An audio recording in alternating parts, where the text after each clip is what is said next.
Welcome along to the Game of the Day presentation for round 7 of the 2017 British Chess Championships, coming to you from Llandudno in North Wales.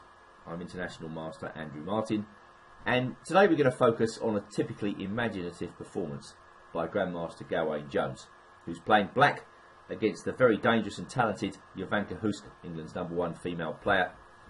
Incredibly solid and difficult to beat. Well, the tournament situation of both players really obliged them to play for the win, and so Jones sets out his stall early by employing the modern defence, which unbalances the position right from the off and gives White a free hand to develop her pieces as she pleases. It was slightly surprising to me that Huska played a rather passive looking variation with the immediate g3. Actually, this is perfectly fine if White decides to go back into a normal perk. But as you'll see, White's approach in this game is just to keep it as solid as possible. Perhaps she's a little bit intimidated by Jones's dynamic style, I don't know. But at any rate, nothing's gone wrong for White so far. Absolutely fine. But c5 now attempts to take advantage of White's move order. The fact that White hasn't developed a knight yet. And basically, with this move, Black is offering transposition back into a kind of Sicilian dragon. And I'm not sure I've seen Huska play White against the Sicilian dragon too often. So she sticks with the most solid move on the board, pawn up to c3. Now clearly White can take on c5. I mean, I guess that must be the critical try. Black gives a check. White goes knight c3. And now White gets this free hit on the Black queen. How good is this? Well, I don't know. Black can put the queen back on a5. And I guess with Black thinking about knight g4, White should go h3 here. And then we get a variation bishop g7, knight e2, which leads us back into the realm of the dragon.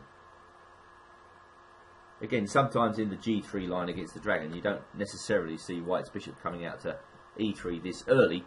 But this was a possibility. Instead, as I say, Huska wants to keep it very solid. That's her approach in this game. So c3 was played. But Black quickly gets a comfortable position. I mean, both sides are able to develop their pieces pretty freely. No pressure is put on Black in the opening. And so Jones gets this very, very easy position to play. And although White's got a good-looking game, the question now is, where does she go with it? Well, knight to a3 looks reasonable. And Black plays the bishop out to a6, pinning that knight on e2. And again, White plays the most solid move on the board, rook to e1. And you'd think, looking at this position, that it was roughly equal. Maybe White's got a slight edge because of the central pawns, but nothing special, and certainly nothing to worry Black too much. But now Jones goes into action with what I think is an excellent move, e5. And a move which really encourages White to block the centre, because the pressure against d4 is pretty strong. Perhaps feeling slightly uncomfortable at this stage, White blocks. Black goes knight to e7, and now b4. What we're in effect reaching is a kind of King's Indian position. Well, okay, I know the pawn's on c3, but you know what I mean. Where you'd think that Black is shaping up to play f5. The knight on f6 will move, and then Black's just going to go f5 in typical King's Indian style. Normally in the King's Indian, White meets this with a counter-attack on the queen side. But how is that going to be organised here? Well, that's what we're waiting to see. Queen d7 holds up b5 for the time being. White plays rook to d1. And now knight to h5. Well, we can see what's coming up. It's another question of what we do about it. Huska decides to play b5. And this move, I think, is dubious. I can't see how that can be right, blocking the queen side. I mean, you're basically taking away a potential theatre of action for yourself, aren't you, when you do this? But I don't know, maybe White's got to take on c5 here. I mean, I think already we're seeing that Black's position holds a bit more potential than White's, because if White's got a block or take on c5, which he doesn't really want to do here, taking on c5 just allows Black a very comfortable b takes c5 in reply. Then black's position really holds more potential. As we'll see, blocking bishop b7, although it creates a nice square on c4 for the knight, that's about all it does.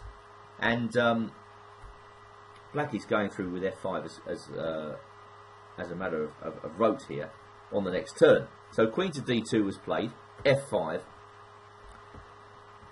f3, and now the not so surprising move, knight takes g3.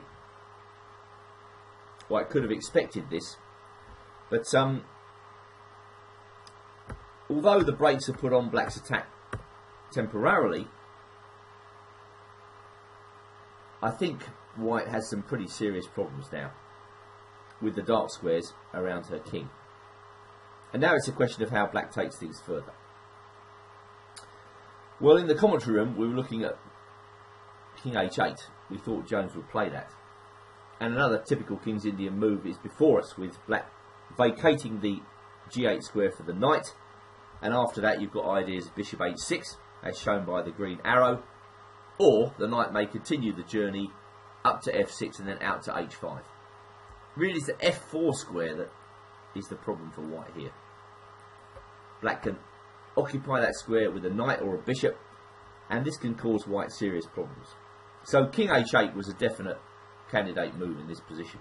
Rook f7 was another one, with the intention of just bringing that rook across to f8. But Jones finds an extremely good move now, a move we didn't consider in the commentary room, but I think which actually turns out to be best. He plays the unexpected g5. When Jones really gets going on an attack, you know, he displays brilliant imagination. And this is an excellent pawn sacrifice, which white really can't decline. Black's getting ready to play knight g6, maybe put the knight in on f4. So white's got to take that pawn, and black's attack quickly builds up ahead of steam after rook f6. As you can see, there are numerous targets on the g file for black to attack with rook g6, and it's getting really hard for white to defend this position already. She tried king h2, black went rook g6, and now white's queen went to h5. Throughout the next few moves, white's queen will be a serious source of concern for Jovanka, because at every stage black could be threatening to trap that queen. Rook f8, bringing another piece into the attack, and white finally gets the knight back from the edge with knight to c4. An examination of the alternatives, or any alternatives, will show that the black attack builds extremely quickly here. For instance, let's say white tries to defend with rook to g1. Up comes the rook to f6, and now something like bishop h4. Then comes rook h6, and already the queen is getting into trouble. She can't go to g4, black just trades and wins the bishop on h4. If she goes queen g5, knight g6 is very strong, hitting the bishop, and now bishop c8. And as you can see, there's this crunching sacrifice on h3 coming up, so that wouldn't be any good for white. Just dropping back to the game situation, could white try rook e2? Well, again, this move, rook f6. And now bishop e1, trying to get the pieces off the g-file in another way. Well, then we go rook h6 again, and after queen g4, just queen e8, with bishop c8 coming up. The black attack builds automatically, and white has no counterplay whatsoever. So back to the game now, and knight c4. And looking around, we thought, okay, white's going to put the knight on c4, but after that, what can she do? She could play a4, a5, and then threaten b6, but that takes ages. She can maybe put a knight back to e3 and try to play it to f5, but black seems to have that covered as well. Rook f6, just keeping on piling the pieces into the attack. Well, the computer was showing another move here, bishop takes d5. And if e takes d5, rook f5. This looks pretty strong. I'm sure Gawain saw this and made a conscious choice not to do it because he didn't want to take any risk. He just thought that Black's attack would build inexorably, and there's nothing White could do about it. And that judgment call is probably right. Bishop h4 was answered by rook h6, and then comes queen g5, knight g6. With every move, Black is piling another piece into the attack, and White seems to be treading water. She can't do anything. Bishop f2. If bishop g3, then bishop c8, bringing the last piece into the attack. And if White tries to run away, just knight f4. And I think we can say that White is defenceless. So bishop f2, knight f4 anyway, queen to g4, and now Black just steps out of the way, threatening rook to g6 or bishop to c8. This is a horrible position for White. So White tries a queen sacrifice, which in the long run is not going to work. In the end, Black ends up with queen and knights for 2 rooks. But it's not that is the real situation for White. It's White's inability to find any counterplay whatsoever. After knight to d3, the Black initiative, the Black attack persists, and White still can't do anything. So rook f1 only move. White could play rook e2, it's the same thing. Knight takes f2, rook takes f2, bishop f4 check, blocking the rooks out, and making way for the bishop to come into the game via c8. White can't do anything, up comes the Black queen, and now there really are only a couple of moves left, because Black's thinking about h5, he's thinking about invading on the dark squares with queen h6 to h4. There's nothing that White can do.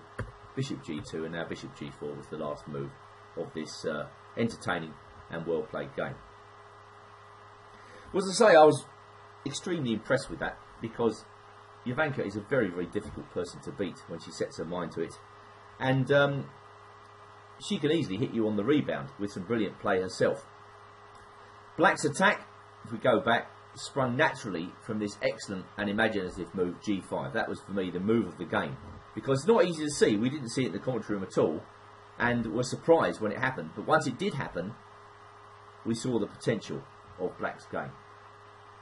So fine dynamic play by Jones, and a worthy game of the day.